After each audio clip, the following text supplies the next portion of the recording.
अस्सलामु अलैकुम friends, welcome back to my channel and health and beauty tips. मेरी दुआ है कि अल्लाह ताला आप सबकी ज़िंदगी में हमेशा खुशियों को बनाए रखे। दोस्तों, आज का टॉपिक बहुत मुख्तलिफ है और है भी सर्दियों के लिहाज से। आज की वीडियो है शहद, लीमू और दालचीनी को इस तरह से इस्तेमाल करने की कि उससे जल्द की खुश्की के बायस पैदा होने वाली ख़ारिश का मुकम्मल तौर पर खात्मा किया जा सके। तो जैसा कि हम जानते हैं कि जल्द की खुश्की के बायस पैदा होने वाली ख़ारिश का इलाज अगर ना किया जाए तो ये पूरे जिस्म को मुतासिर कर सकती है, और इससे निजात के लिए आम लोशन और मॉइस्चराइजर्स वगैरह भी इस्तेमाल करते हैं, लेकिन इनसे अफाका नहीं होता। सबसे पहला काम जो करना चाहिए वो ये है कि जल्द पर ख़ारिश के शिकार फर्द का तकिया, तौलिया, चादर, कंगा, साबुन और ऐसी तमाम अशिया अलहदा कर दें जो दूसरे भी इस्तेमाल करते हों। इस तरह घर के दीगर अफराद इस बीमारी से महफूज रहेंगे। याद रखें कि ख़ारिश का मर्ज तेज़ी से फैलता है और ये बच्चों को सबसे ज़्यादा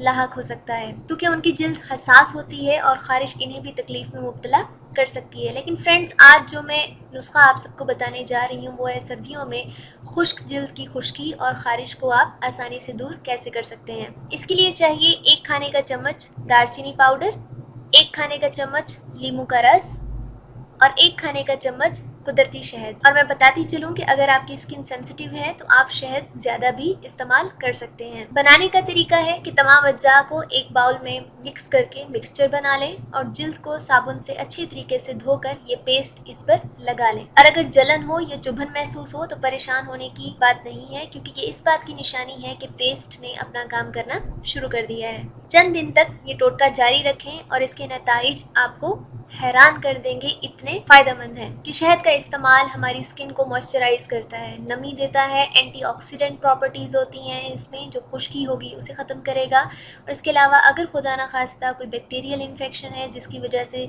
जलन हो रही है, ख़ारिश हो रही है या खुश्की प्रोड्यूस हो गई है, उसको भी ये ख़त्म कर देगा, क्योंकि इसकी एंटी माइक्रोबियल प्रॉपर्टीज़ होती हैं। इसीलिए बहुत सारी स्किन केयर रूटीन्स में ये इस्तेमाल किया जाता है। दालचीनी और लीमू का क्या रोल है यहाँ पे कि ये एंटीऑक्सीडेंट के तौर पे काम करते हैं, स्टिमुलेंट हैं, स्किन को रानाई देते हैं, खुशगवार रखते हैं, और हाइड्रेटर हैं, ये नमी देते हैं, हाइड्रेट रखते हैं स्किन को। और इसके अलावा डैंड्रफ हो, खुश्की हो या ख़ारिश हो, उससे निजात दिलाते हैं, क्योंकि लेमन एक नेचुरल एल्कलाइजिंग एजेंट है जो कि पीएच बैलेंस जो होता है हमारी बॉडी का, हमारी स्किन का, उसको ये कंट्रोल करता है। मुझे पूरी उम्मीद है कि ये वीडियो आप सबको पसंद आई होगी, काफ़ी मददगार साबित होगी। अगर ये वीडियो पसंद आई है तो इसको थम्स अप दें, इसको अपने फ्रेंड्स के साथ, फैमिली के साथ ज़रूर शेयर करें। और एक लाजमी बात कि मेरा channel and health and beauty tips को ज़रूर सब्सक्राइब करें ताकि डेली बेसिस पे आप लेटेस्ट अपलोड्स देख सकें। अपना बहुत सारा ख्याल रखिएगा। मेरी नेक्स्ट वीडियो तक के लिए मुझे इजाज़त दीजिए। अल्लाह हाफिज़।